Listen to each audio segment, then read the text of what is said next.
alive! It's alive! It's alive! I want to play a game.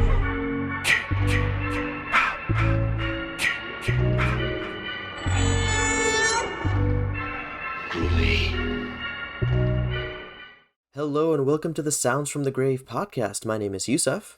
And my name is Vania. And rise, return, it's time for the reckoning. So, hi guys. Happy Valentine's Day. Today we have another episode for you guys, a part of our Hulu Horrifiers theme for the month.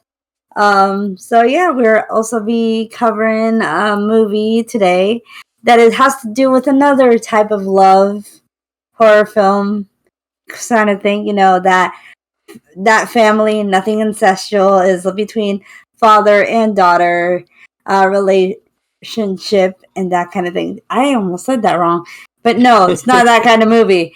God, it's bad, but we'll explain it as we go into the movie. It's nothing to do with incest, I promise. Yeah. But either way, thank you. So happy Valentine's Day, guys.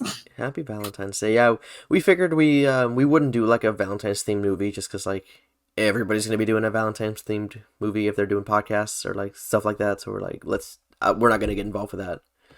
Yeah, we're gonna be. We're just gonna do our own thing. They're the family Madigan. The wrong thing. I'm over here like Fleetwood Mac. I'm like, you can go your own way. Yeah. So we are going to be covering the movie Pure, which is directed by Hannah. I forgot her name. McPherson. McPherson. Yes, it's by Hannah McPherson. It's one of the part of the Hulu Into the Dark series, which is apparently, I didn't even know that it was like a part of a television series, because it's one of those things that is specifically Into the Dark section of Hulu.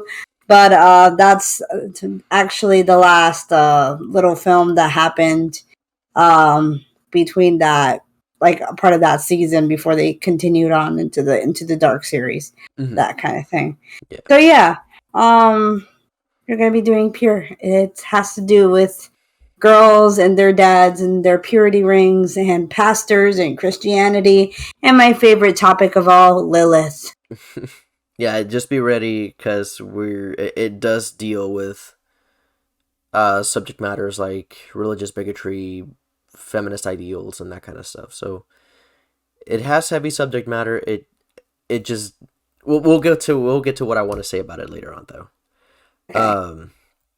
But yeah, like Vania said, it is part of that Into the Dark series from Hulu, which I actually didn't know. It's not really like a TV series. It's like a series of movies. Yeah, they're all like movie length episodes essentially, and they're all different types.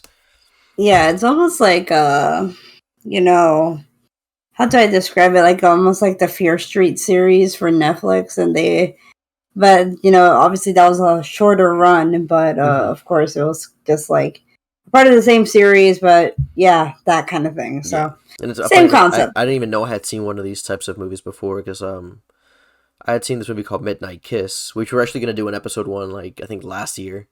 But then we completely forgot about it. We didn't even completely forgot about it. I was ready. You just fell asleep. Oh, that's probably what it was, yeah. Yeah. Because I have my notes ready. I'm like, I'm here. And I'm over here catching Z's. Yeah. What it is. Yeah, it is. Here's what I'm going to say. For those of you that don't know, the Into the Dark series is actually, it's produced by Blumhouse. So you'll notice a lot of similarities between that and like the theatrical Blumhouse releases. Just know that these are lower budget, like much more lower budget than some of the other stuff. And it's also very much going to cater to the teen and like college age audience. Yeah. Kind of like the basic horror fan audience type thing, I guess. Like the very like easy to get into horror, like a good like gateway horror, I guess. Yeah. So I wouldn't say it's basic. I take that back. I just mean so like it's the person that kind of found at least Willy's Wonderland entertaining. That's coming from you. Well, that's different. Because it was weird. Because it was weird enough to like set it apart from other stuff. Still done. I think it's still done by Blumhouse, though.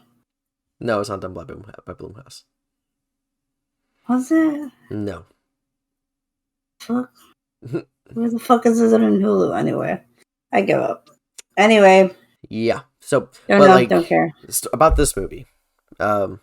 Basic premise is this group of girls goes to this like a religious retreat between fathers and daughters, and a group of the girls inadvertently wake up a spirit who happens to be Lilith, and then all hell kind of breaks loose from there. I don't want to say too much because we'll get into the other stuff later on. We'll like deep dive into it.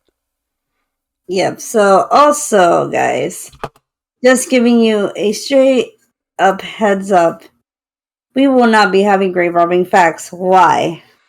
It's because in this movie we couldn't find a single lick of a fun fact, and it was bad. So I think we should be at least a little better on that. Like, double check if a movie has fun facts before we even cover on it, kind of thing. So that wasn't our bad, because typically all movies are pretty good about having their fun facts, but this was just not one of them. Yeah, unfortunately. But I also had one of those things where I actually did enjoy this movie because of its concept, but it's sad that it didn't have any fun facts, or it's like not barely known, but it's on Hulu. But then again, that kind of stuff. So either way. Yeah. So initial reactions, from my opinion, I didn't really like this movie. And why is that? For a couple of different reasons. One, I found it really boring. Two, outside of it being boring, I found it very predictable. Like, I could tell everything that was going to happen before it happened. It was also really reliant on jump scares, which I find annoying. Because, like, after a while, like, I already know when the jump scares are going to happen, so I'm like, I don't get scared by this. I didn't feel like it was, though. There were, like, 5 jump scares that were literally all this girl, like, talking to somebody and then, like, looking to the side and seeing Lilith just standing there. Like, it happened, like, 5 or 6 times. And I'm like, okay, I get it. But it's not that bad, though. It was just annoying because they just kept redoing the same scene with just different characters. It was boring. I disagree, but I was bored. And then the other thing, this one's more of a subjective thing, but like when it comes to the subject matter, the way it was addressed, I feel like it was a little too obvious what they were trying to go for. And at least for me, I don't like when movies are too obvious or they like hand feed you everything. Like, I like movies to like leave themselves open for interpretation, to where I'm like, oh, okay, so maybe it was about that, or maybe it was about this, or like, if I rewatch it, I can see different things that I didn't notice before, and like that might change why, the way I feel about it. But this movie is just like, here's what this is. That's the only way that this is. Like, there's no other way to interpret it. And I was like, I don't know. I just like there's a lot more I want to say, because like it was also too pandering to the teen audience, where I'm just like, this feels like the CW. And it sucks. Then, like, the CW is a bad thing. I actually enjoy some of their shit. Fuck you. Anyway, I'm just saying, it's like I'm not the demographic for it. That's probably what it is. Like, I'm not the target audience for that. That's what, because I don't particularly like the CW. It's boring as hell. It's too teen oriented for me. Like, it's just a little too goofy for me. Well, says the person, because I'm a Riverdale whore. I mean, I really watched Riverdale. I liked Riverdale, but after a while, I was like, okay, this is just Twin Peaks for 18 or like 16-year-olds. If I wanted to watch Twin Peaks, I'd just watch Twin Peaks. But don't you like the idea of like the Archie series and being done like, but like, in a television? Why did it have to be like the DC universe where it's just dark and gritty? There's no point. Okay, first of all, Riverdale. Let me just Riverdale literally takes the same universe as also Sabrina the Teenage Witch or Chilling Adventures of Sabrina. They do reference the Greendale, I think it's called. I don't know. Greendale and all that stuff. So either way, they reference each other's cities. They have visited other characters and cross, and like it could turn into a wider universe. Especially if you read the Archie comics in the 90s. What is wrong with you? Like, I don't know. Like, Archie's just not my bag, man. Like, I just don't like that kind of stuff. Taking applications for a new co-host. Thanks. What one that shares your opinions? Yeah. Listen, we doesn't have to mention family. All right, let's agree. You know what? Let's just agree to disagree on this. Sure. All right, there we go. Deal. But anyway, what are you? Since I said my piece, what are your thoughts on this? Like, just basic, right off the bat thoughts, and then we'll deep dive into everything. Okay, so in general, I guess I don't love this movie, but I do like it in the aspect that it does tackle on a really, like, you know, of course, yeah, it's very hand-fed to you as in like a teen aspect because it's like one of those things that, you know, it happens in real life. Well, obviously, we're not all going into some religious camp and, you know, having our fathers, you know, pledge our purity and all this other bullshit. But it tackles on a really weird, like, a really real subject matter, which I'm familiar of because I rose up Christian and that kind of thing. And it's one of those things that's like, where it's like so hardly pushed on women to obey basically men, or we're always told by men how to behave and all that stuff. And also the fact that I've always been fascinated with like the concept of Lilith, that, you know, she was almost like an icon or a symbol of almost women empowerment, which is why I like this movie, like, in a sense, because we do see that, you know, the girls eventually fight back against their fathers. And, you know, there's like that type of like union, like, you know, girls stick up when men want to basically think that they can overpower us kind of thing.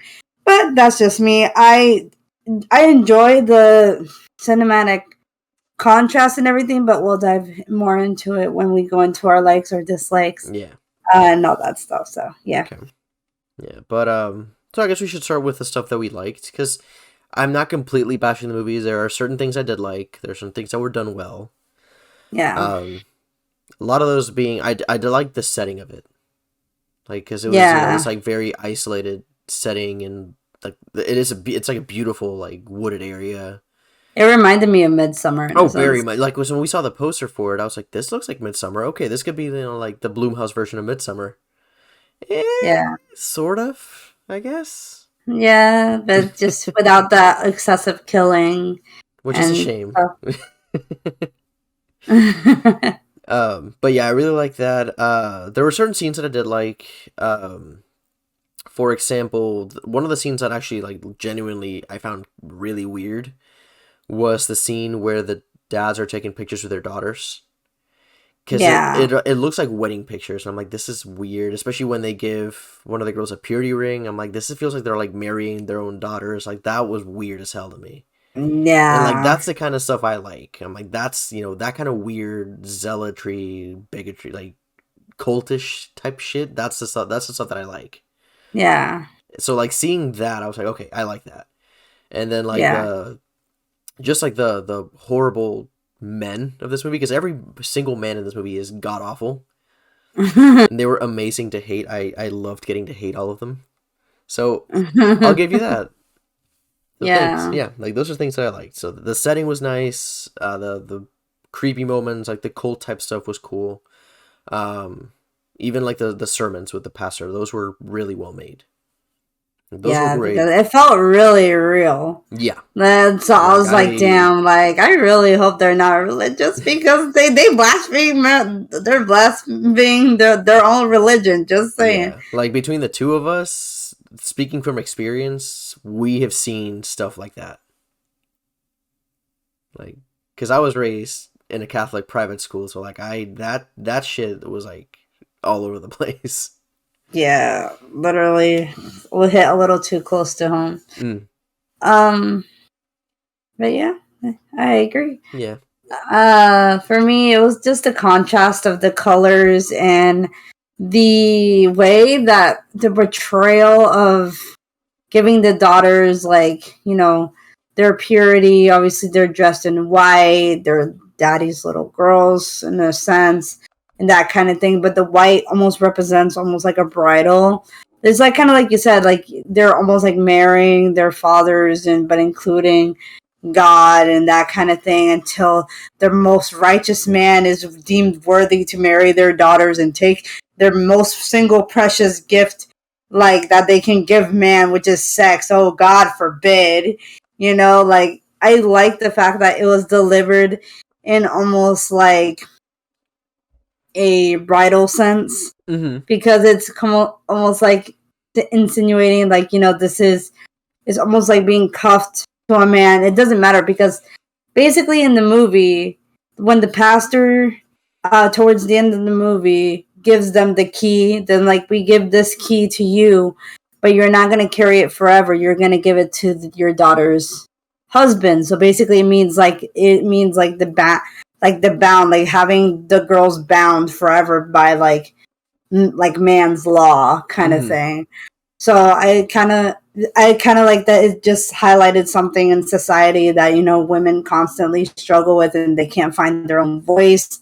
And the fact that this movie reflected on that, on a religious sense, and that kind of thing. And, of course, like I said, with the female empowerment, and also being able to, take that kind of almost like how do you say, like, analogy of like a bridal sense, and then turn it into something when it's supposed to be a retreat completely for like, a religious reason, but it feels like for the wrong reason. Yeah. So I like that kind of like that hidden message in it. But I know, like, to you, it might have felt fed, but I feel like it was a good way to describe it, because sometimes that's how us women feel in some situations.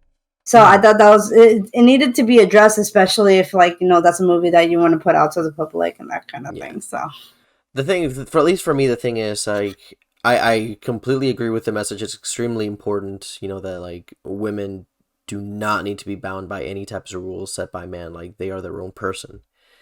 My only problem is that there are plenty of stories that tell that a hell of a lot better than this did. Okay. Like Handmaid's Tale. I haven't seen Handmaid's Tale. You definitely I've been should. beginning to Handmaid's get Tale around is to fucking incredible. Yeah. And to a certain extent, Invisible Man. Yeah, of course. Like, yeah. The 2020 version or 2019 version of Invisible Man is a straight up, almost perfect feminist movie. Yeah. But yeah, also, funny enough, they're both with Elizabeth Moss. If that tells you anything. Yeah, but it's true. Yeah, I mean, like I said, I appreciate that the movie is going for that, and it definitely gives out that message. Yeah. It definitely does that right. I will say that. It definitely brings to light that subject matter. Yeah.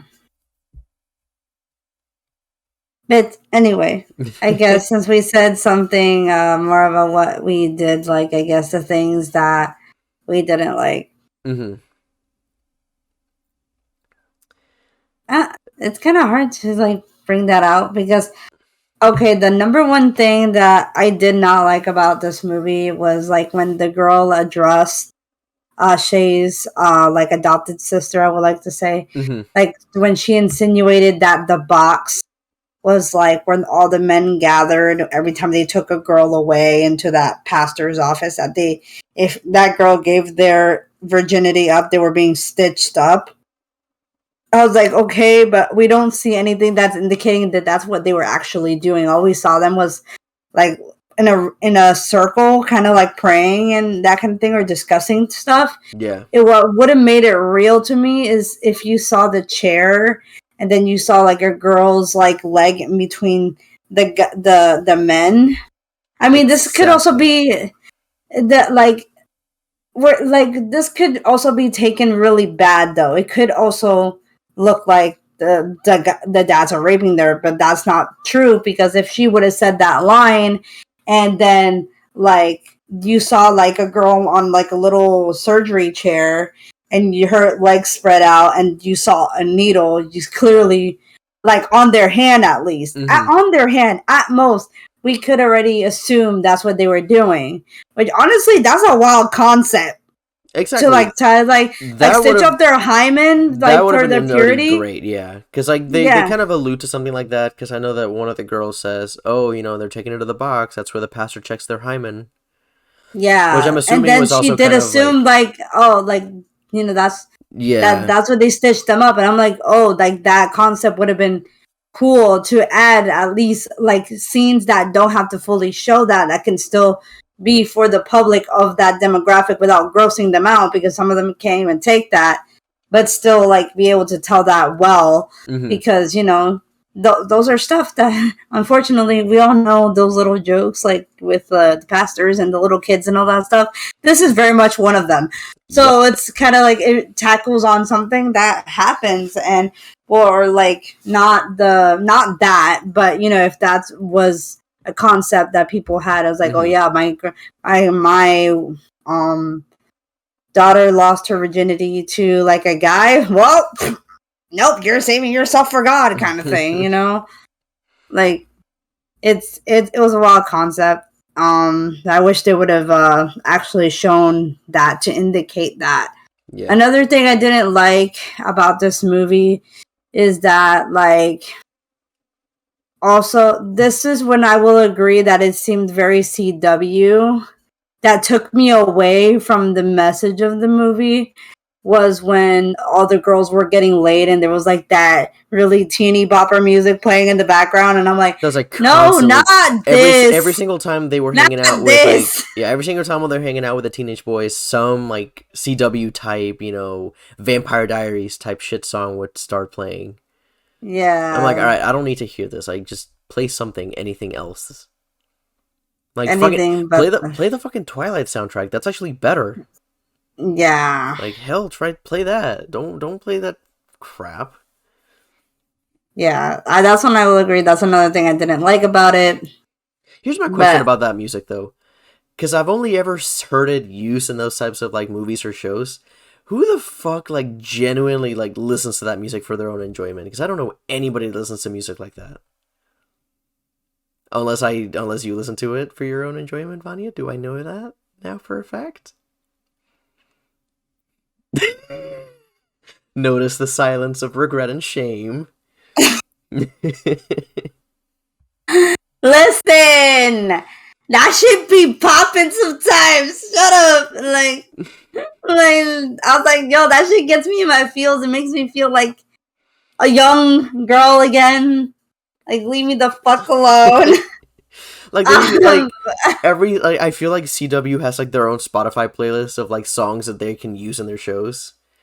So like, you know, Supernatural can use these. You know, Vampire Diaries can use those. Heart of Dixie can use that. Flash can use those. Yeah, I actually do and listen to some of those for my own fucking enjoyment. And for Chilling Adventures of Sabrina was the same fucking shit. If you haven't watched Chilling Adventures of Sabrina, they also have concepts like that. Get the fuck out. I don't know how I feel about that. I haven't seen Chilling Adventures of Sabrina, but now that you told me that, I don't know how I feel about that, because like that might already be a major turnoff for me. No, like the first few seasons are good. Just don't watch the fourth one. For the love of God, don't watch the third or the fourth one. I watched the third one because it has to do with the other romance with Sabrina, whatever the fuck. But other than that, don't watch the fourth one. The fourth one was awful, and I wish I had my entire 12 hours of my life back. Yeah. But that's it. Huh? But you know what's also like teeny bopper music? Like the Scream series, the television series. But the Scream series is also good. Even Cece has watched it, and Kyle has watched it, and they can even vouch it is good. So don't be coming at my teeny bopper music. That one is different just because I want to see it because it's Scream. Yeah. So like that, if it's not like super in the way, I can overlook it. Yeah, it's not super in the way, but you know. Because I'm just like, who chose this music and why does it all sound the same? Listen, they're not all the same. You have to. It's a vibe. Well, it's for me. It's the wrong vibe. It's not a vibe I want. Someone clearly has never been in their feels, but here we go. Well, I get in my feels with different music, better music. I'm gonna be elitist for once in my life. I'm like, there's better music out there. Yeah, says this someone who likes Rem Lazar. Listen, that is like true feels right there.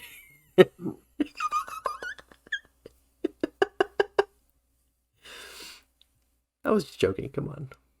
Listen, it's fine. If you listen to it, you listen to it. I'm not gonna judge you specifically. I'm gonna judge the music. No, he said you said now that's the sound of shame. My silence was the sound of shame. Yeah, because you just look to the side like, oh damn, that's me.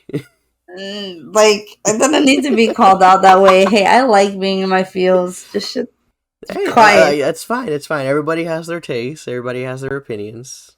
The thing is, like, I have a wide variety of music taste, but like country is definitely not one of them. I could definitely like, I literally vibe to fucking Descendants.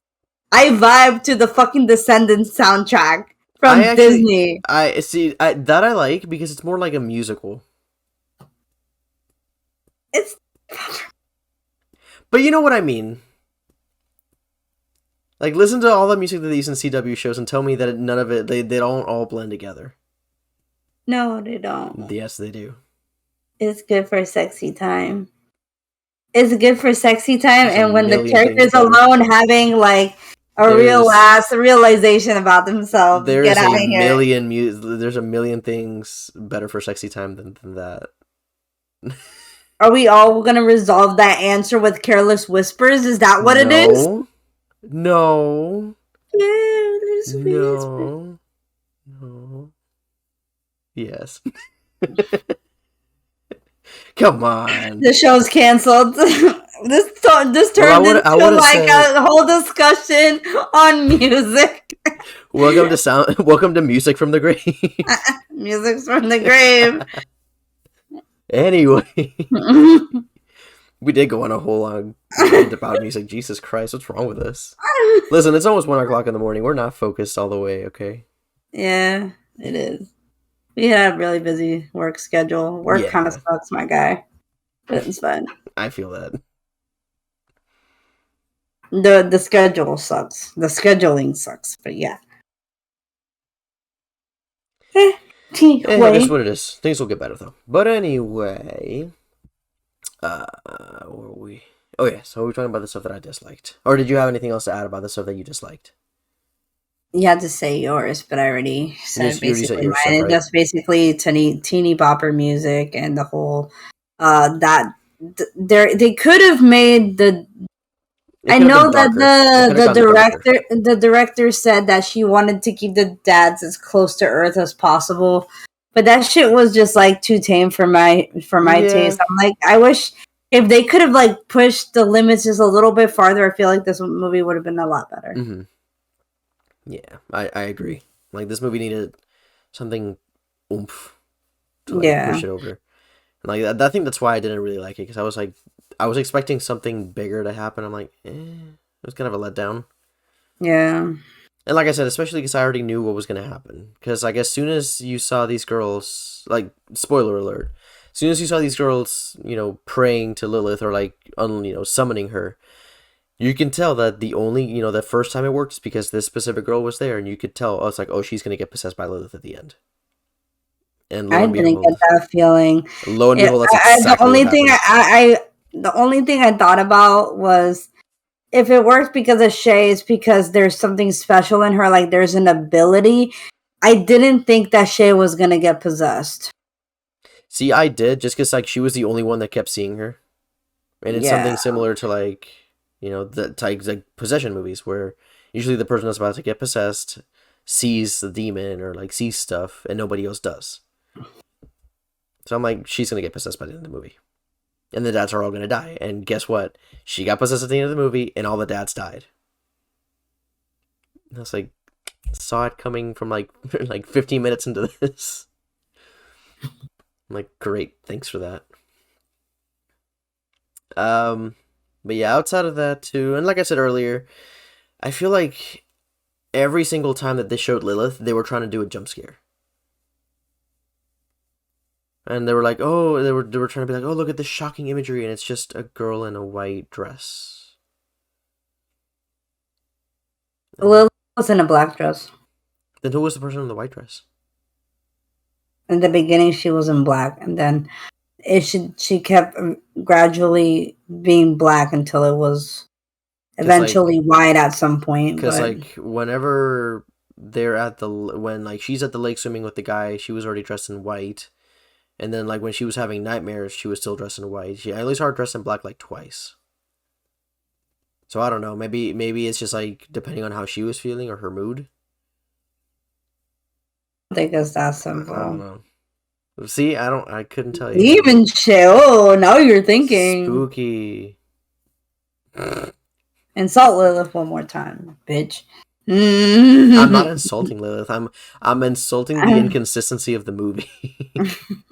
There's a difference because they just didn't get it right. But I already said my piece on it. Really, I kind of already said the stuff that I didn't really like, and I don't know. My biggest issue is that there was so much potential,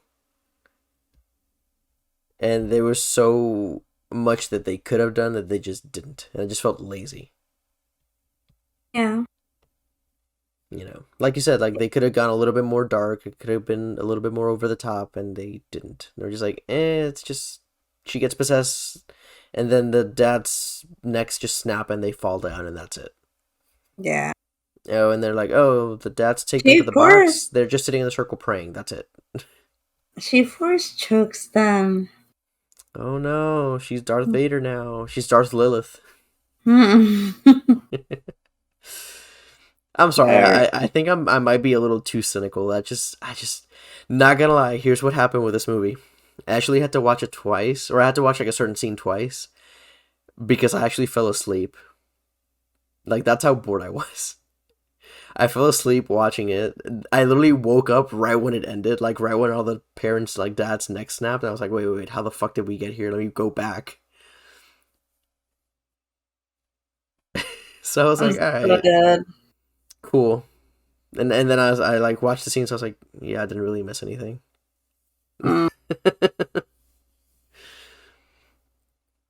I will say, you know, it was actually really interesting getting to see, two of the girls were in stuff that I had seen outside of that. So I was like, oh, it's cool to see them, you know, like before they were famous or before they were in this. Yeah. Because one of the girls, I think her name was Jo. She was like the main, like the protagonist's sister. She was in Ma.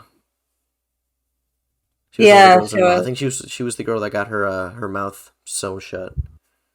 Damn. And then the other, and Lacey was in another one. Yeah, and Kellyanne, the other blonde girl, she was in Cobra Kai. Ah. Yeah. So because I was like, I've seen her before, and then I looked, and I was like, oh, that's right, she's in Cobra Kai. A much better teen show. I can't get into Cobra Kai, but it's fucking. It's like 80s karate and like actual drama, and it's fun. Because instead of like people just yelling at each other, they just resolve everything. They just resolve everything by using karate and beating the shit out of each other. It's amazing. It's hilarious. It's like watching Power Rangers.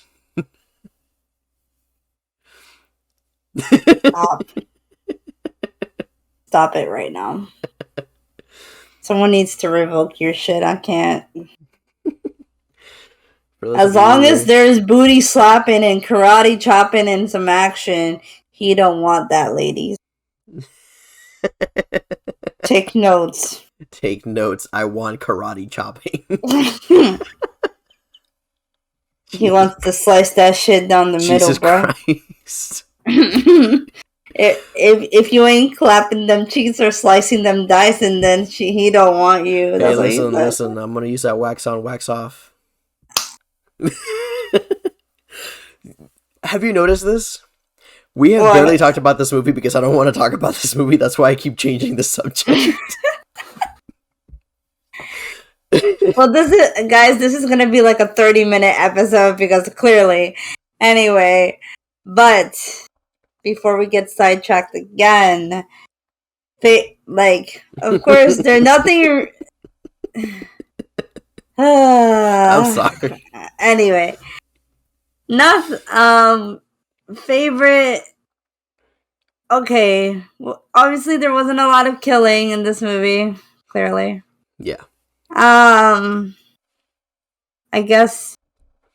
What was your favorite thing that Lilith has made the dads do? I guess that's the way I can describe it, because there wasn't really much of a kill in here. Well, technically, yes, there was just more than one, because I do like.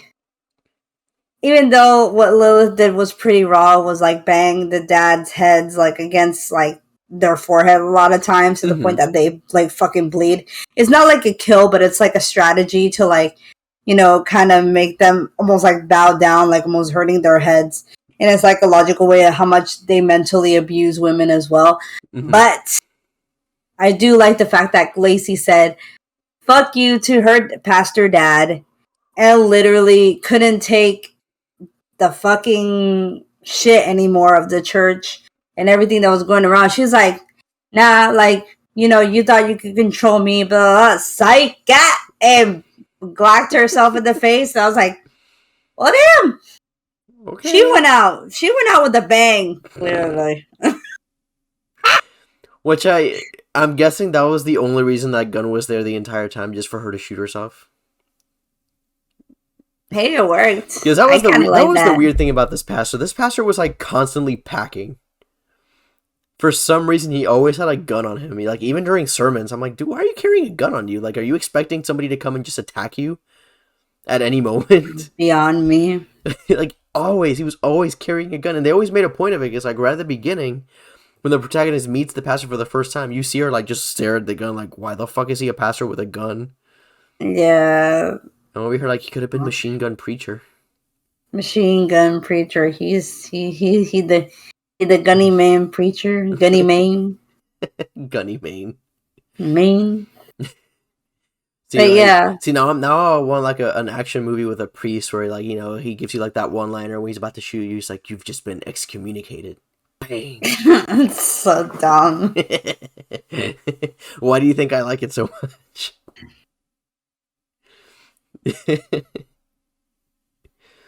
But anyway, do you have a favorite kill? I guess that one, Lacey's death. Was my favorite. Yeah, I would say that was the best kill in the movie. Yeah, it was the best. Yeah. Favorite scene wise, I would really say probably. I think it's the second sermon. I think that's the one where Lilith starts to mess around with everything. Yeah, and then he's trying to disguise it like it's God, and I was like, no, it's not. Yeah, at first when, and this guy Scott Porter, the one who played the preacher, he did a pretty good job of it. Where he gave you these impassioned speeches that were just horribly shitty things to say. It made me really mad.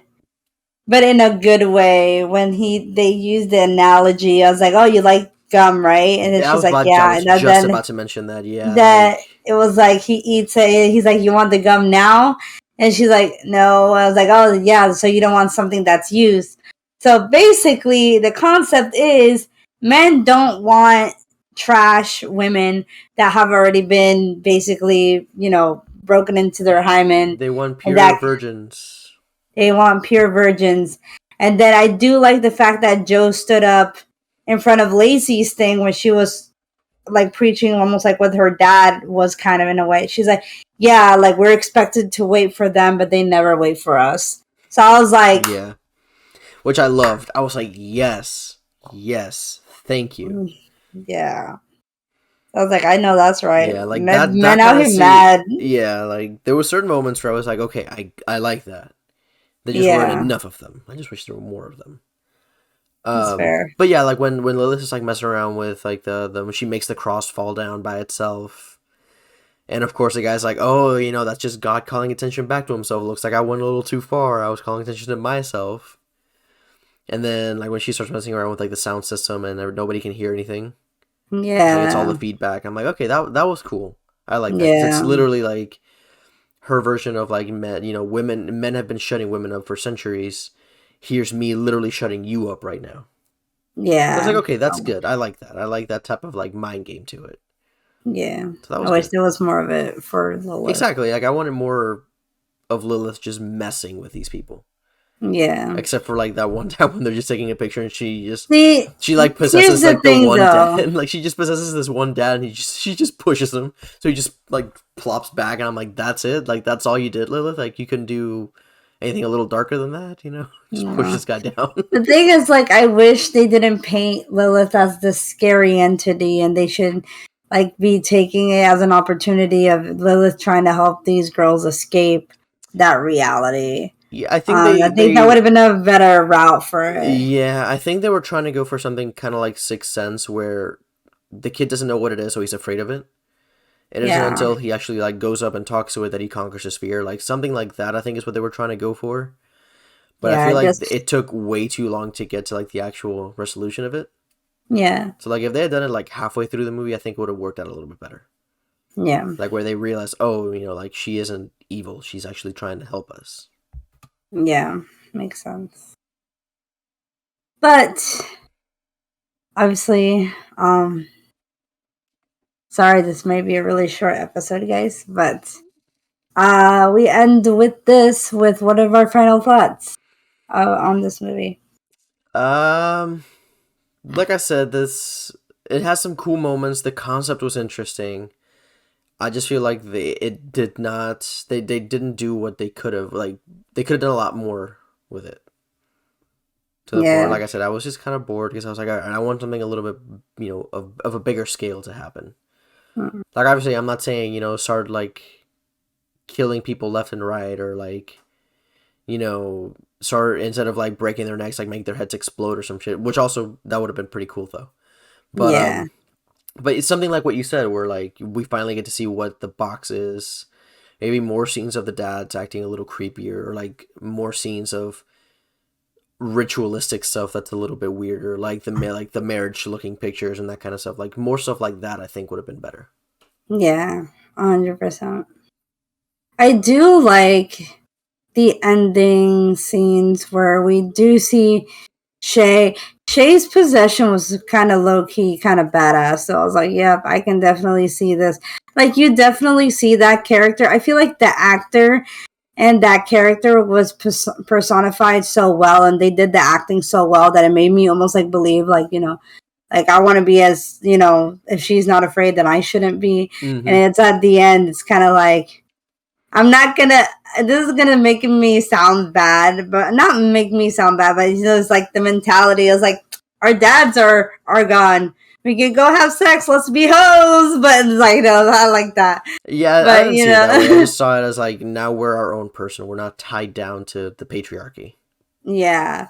But it was pretty. It was a pretty badass moment in the movie, and I enjoyed that. The only thing that I was a little disappointed is also, just the lack of like Lilith being painted as this good person, because not that she wasn't, like she was a good person or she wasn't. It's just more like, she didn't listen to Adam, and thus she was banned from the Garden of Eden and that kind of thing. And now she's like a symbol of like she disobeyed God, and now she's like the wife of the devil or whatever, whichever version of the Bible that you believe in, or of the actual concept of it.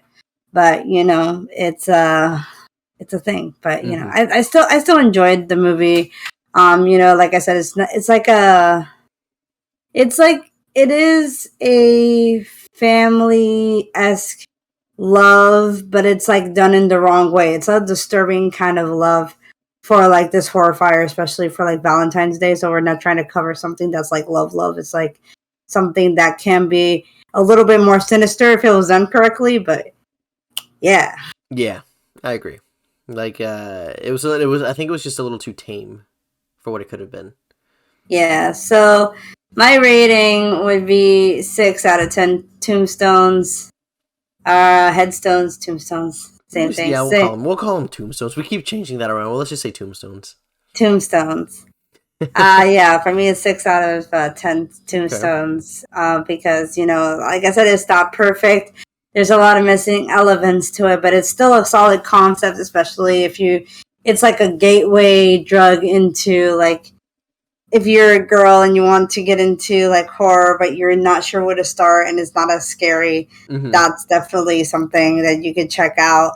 And, if you love the concept of like, Lilith, something, with having to do with like, religious bigotry and that kind of thing, like that's definitely a movie for you. If you like Midsommar, just a more tamer version of Midsommar.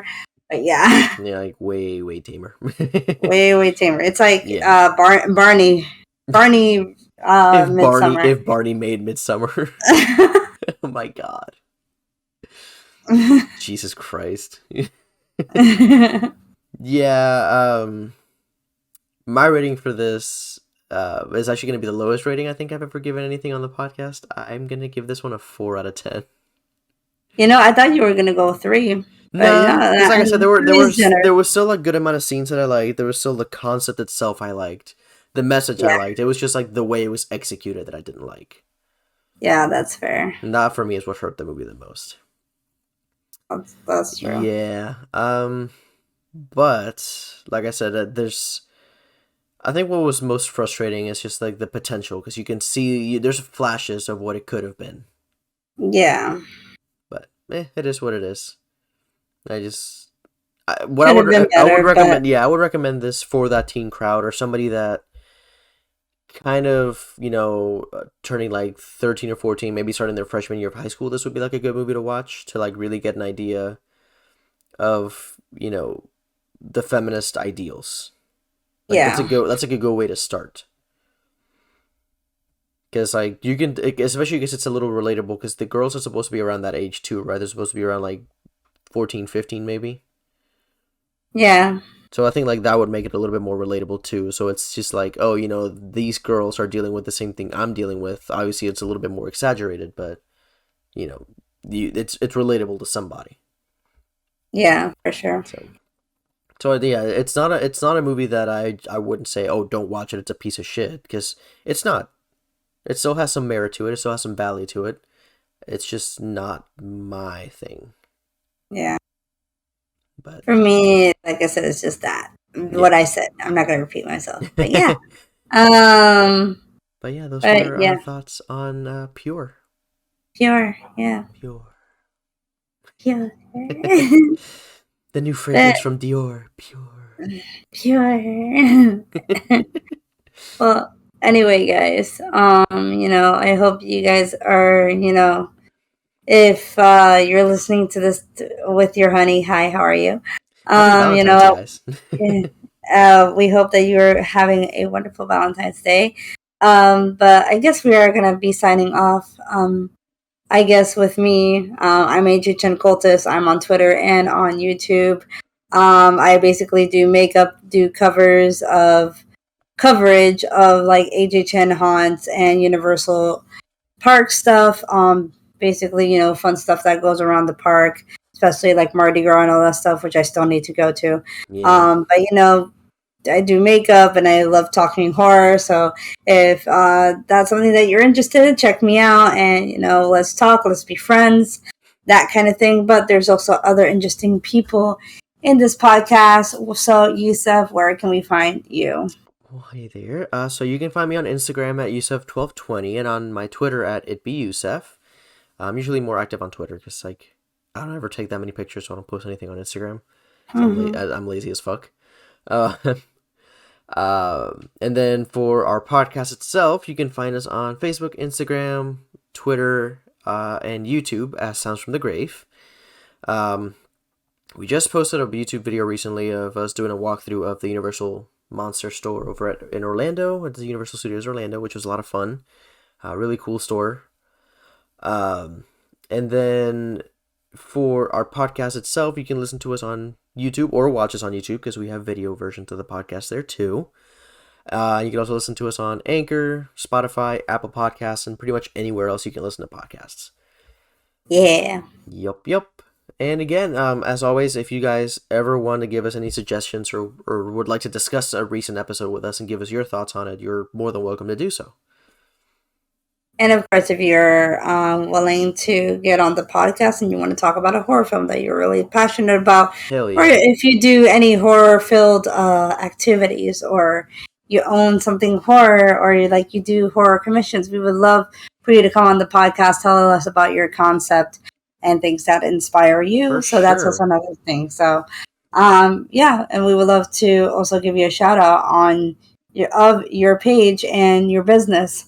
So, yeah, I mean, no extra cost, no give us money or anything. We just love to have people grow onto their platform. Just support other people, Yeah. Yeah. Oh, and before we sign off, I want to say again, I always say this in every episode, but I really want to thank everybody that supports us and shows us love. Because you guys are the best. We wouldn't be doing this without you guys. So thank you. Yeah. It's a fun thing to do late at night. To just have a really chill night just to talk with a friend and basically go on to arguments about music and how my music is very teeny bopper and how it's not valid and so on. Anyway, I'm hurt. But this is literally what it's like if you were to hang out with us. Just like this is exactly what it's like to hang out with us. So it's like you're in the room with us now. So you can see that usually I'm an asshole most of the time. Don't agree with me. Wow, you were supposed to be no, just half the time. No, you're not. You're so sweet. I'm so sorry. Yeah, you're not an asshole. Oh, now you're just being facetious about it. Now you're just being patronizing.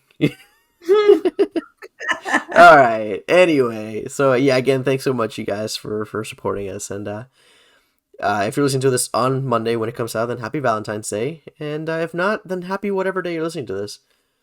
Happy Valentine's Day. Happy Single Awareness Day, I think it is. Singles Awareness Day. There you go. That's the one. Yeah. So yeah. Anything. Just treat yourself. Self-love is also the most important thing above all things. So remember that. That's right. Well, all right, guys. We'll catch you on the next episode and stay spooky. Stay spooky.